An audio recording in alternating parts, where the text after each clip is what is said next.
পানি ফেলেন। আমি শুধু জিজ্ঞাসা করি নামাজ পড়তো কিনা, এই তো খেপে এক একজন পাহাড় হয়ে গেছে। আপনি আছেন ছোটখাটো জিনিস নিয়ে, বিশাল আল্লাহ বিশাল করে।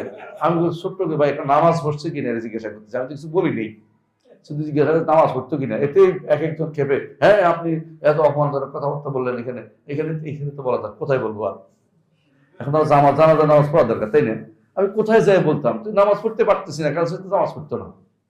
যে নিজে নামাজ পড়তো না, আমি তার নামাজটা কেমন পড়তাম বলেন না? তোমার তত কান্নাকাটি চোখের পানি ফেলতে ভালো, নাকে মুখে একসাথ করে ভালো, কিন্তু এতে জানাতে যেতে পারবে না। কারণ যদি কোনো কেউ নামাজ না পড়ে সে কি কাফের। আর কাফের জন্য আল্লাহ জান্নাতকে হারাম করে দিয়েছে, বুঝে আসছে? হ্যাঁ, আমরা ব্যক্তিকে সরাসরি জাহান্নামে বলতেছি না, কিন্তু খেয়াল করেন আমি বলছি যে কেউ নামাজ পড়ে না সে কাফের, কাফের জন্য আল্লাহ জাহান্নাম হারাম করে দিয়েছে। এখন সে সে যদি কোনো ইমান এনে থাকে তারটাতে আল্লাহ দেখবে, আমি দেখতেছি না। আমার কাছে সে যেহেতু দিন মানে নাই, যে কেউ দিন মানে না সে কাফের। সালাত যদি কেউ পরিত্যাগ করে সে কি কাফের? কোনো সন্দেহ নেই। আপনার পরিবারে কেউ থাকলে আপনি তাকে সোজা করার দায়িত্ব আপনার। অবশ্যই মনে করবেন যে সে ব্যক্তি কি ইমান নাই, একে আমি কিচ্ছু করতে পারবো না, তাদের সম্পদ রেখে যাবো না।